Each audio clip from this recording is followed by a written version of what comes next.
Assalamualaikum warahmatullahi wabarakatuh. Kami dari kelompok 4 akan mempresentasikan bab ekosistem.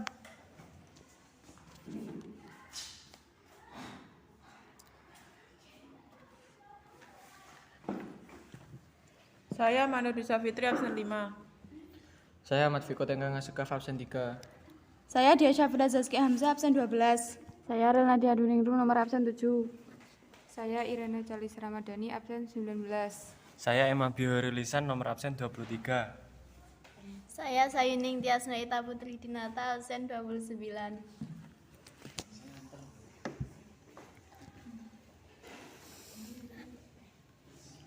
Materi pengertian ekosistem akan dijelaskan oleh Viko. Pengertian ekosistem. Ekosistem merupakan suatu sistem ekologi yang terbentuk oleh hubungan timbal balik tak terpisahkan antara makhluk hidup dan lingkungannya. Ekosistem sebagai suatu tatanan kesatuan yang secara utuh dan menyeluruh antara segenap unsur lingkungan hidup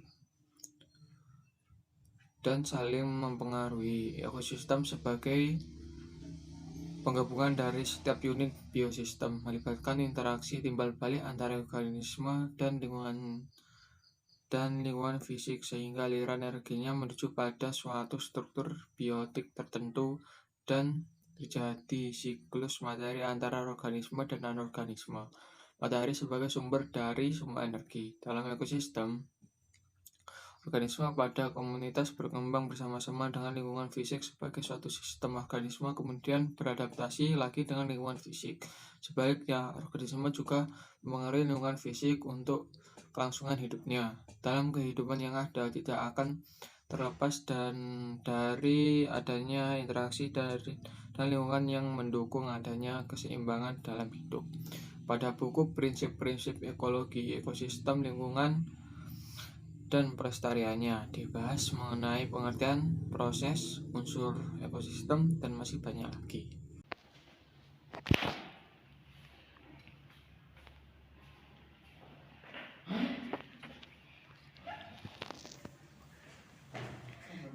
Yang selanjutnya yaitu pengertian siklus nitrogen yang akan dipresentasikan oleh Aril Nadia. Pengertian siklus nitrogen. Siklus atau daur nitrogen adalah suatu proses perubahan senyawa yang mengandung unsur nitrogen yang kemudian berubah menjadi berbagai macam bentuk kimiawi lain. Perubahan tersebut dapat terjadi secara biologis maupun non-biologis. Siklus nitrogen sangat dibutuhkan di dalam ekologi karena jumlah ketersediaan nitrogen akan berpengaruh terhadap tingkat ekosistem, termasuk produksi primer dan juga komposisi. Siklus nitrogen dapat terganggu akibat aktivitas manusia, antara lain pembakaran bahan bakar fosil, penggunaan pupuk nitrogen buatan, serta pelepasan nitrogen ke dalam air limbah.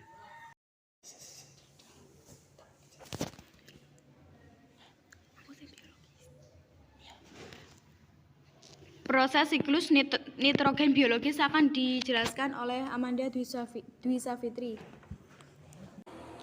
Proses siklus nitrogen biologis. Nitrogen di lingkungan sekitar terdapat dalam berbagai bentuk, seperti nitrogen organik dan amonium, nitrogen oksida dan nitrat dan nitrit, serta gas nitrogen anorgan. 1. Fiksasi nitrogen. Fiksasi nitrogen adalah proses perubahan nitrogen dari atmosfer menjadi amonia. 2. Nitrifikasi. Nitrifikasi adalah proses oksidasi biologis amonia dengan oksigen menjadi amonium. Kemudian nitrit dan diikuti oleh proses oksidasi nitrit menjadi nitrat. Degradasi amonia yang menjadi nitrit dikenal dengan nitrifikasi. 3. Asimilasi. Asimilasi nitrogen adalah proses pembentukan senyawa nitrogen organik, misalnya asam amino dari senyawa nitrogen anorganik. 4. Denitrifikasi. Denitrifikasi ialah proses reduksi nitrat yang berubah menjadi gas nitrogen inert dalam siklus nitrogen. Berikut gambar dari proses siklus nitrogen.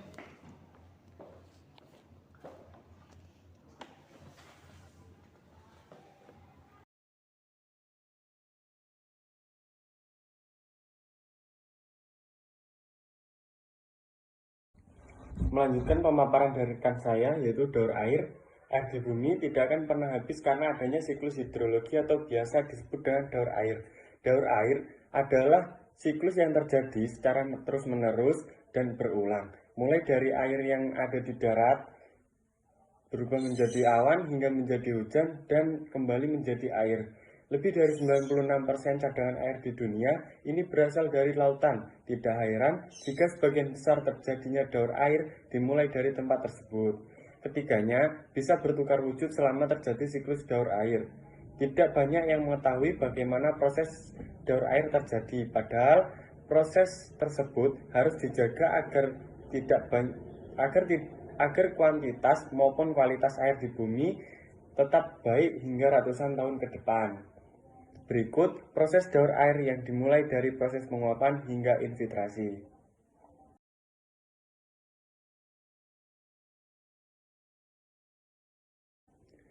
Yang pertama, proses daur air adalah penguapan. Penguapan adalah perubahan wujud dari cair menjadi gas. Jenis penguapan pada daur air meliputi 3 macam, yaitu evaporasi, transpirasi, dan sublimasi. Apa sih yang dimaksud dengan evaporasi? Evaporasi merupakan proses berubahnya air menjadi uap air karena terkena sinar matahari. Penguapan pada evaporasi merupakan proses fisika murni. Selanjutnya, uap air akan terlepas ke udara atau atmosfer. Transpirasi merupakan proses penguapan air dalam bentuk uap air. Perbedaan antara evaporasi dan transpirasi terletak pada lokasinya. Yang ketiga adalah sublimasi. Sublimasi adalah proses penguapan yang berasal dari lapisan es di kutub, baik kutub utara atau kutub selatan. Es di daerah kutub akan mencair karena terkena panas matahari. Lalu, es yang mencair di daerah kutub tersebut akan menguap menuju udara dan berkumpul di sana. Selanjutnya, uap air di udara atau atmosfer mengalami kondensasi atau membentuk awan. Materi selanjutnya akan dijelaskan oleh Iren. Yang kedua adalah kondensasi.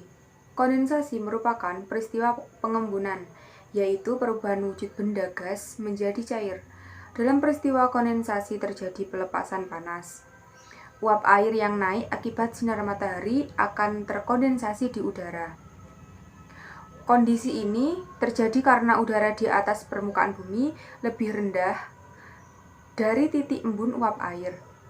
Dalam tahapan daur air, peristiwa kondensasi ditunjukkan dengan terbentuknya awan. Yang ketiga adalah pretisipasi. Peristiwa pretisipasi lebih akrab disebut dengan hujan.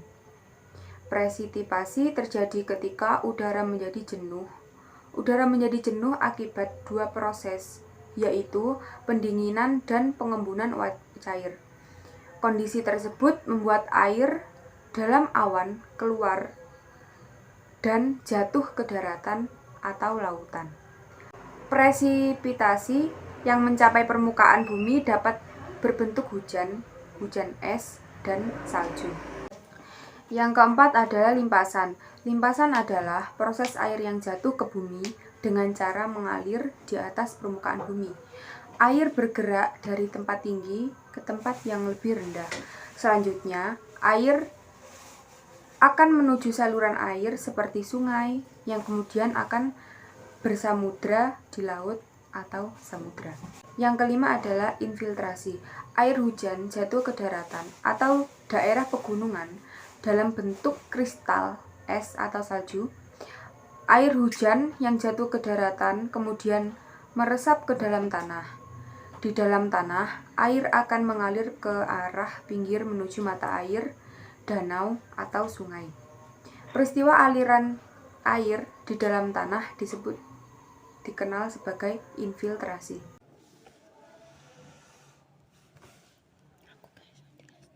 Ini adalah gambar proses daur air. Siklus karbon. Untuk siklus karbon akan dijelaskan oleh Sayuning Tias. Siklus karbon adalah siklus biokimia di mana karbon dipertukarkan antara biosfer, geosfer, hidrosfer, dan atmosfer bumi. Dalam siklus ini terdapat 4 reservoir karbon utama yang dihubungkan oleh jalur pertukaran. Reservoir tersebut adalah atmosfer, biosfer terestrial, lautan, dan sedimen. Siklus karbon adalah proses pergerakan karbon dari satu area ke area lainnya. Karbon dioksida merupakan gabungan dari satu molekul karbon dan 2 molekul oksigen. Siklus karbon memiliki peran vital dalam proses pemanfaatan CO2 yang berada di dalam udara untuk keperluan fotosintesis tumbuhan dan pembentukan CO2 kembali.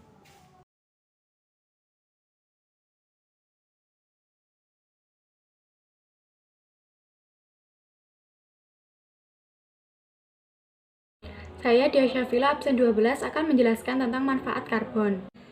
Karbon bermanfaat untuk menjadi bahan baku dasar perhiasan, yaitu intan dan berlian. Karbon alami bermanfaat untuk proses fotosintesis tumbuhan agar menghasilkan oksigen yang dapat dihirup oleh tubuh kita.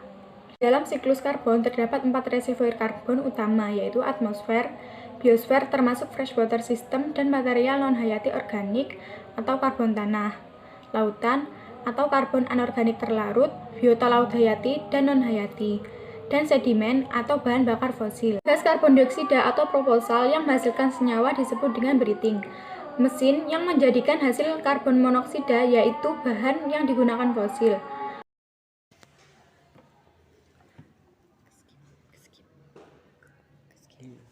Berikut merupakan siklus karbon.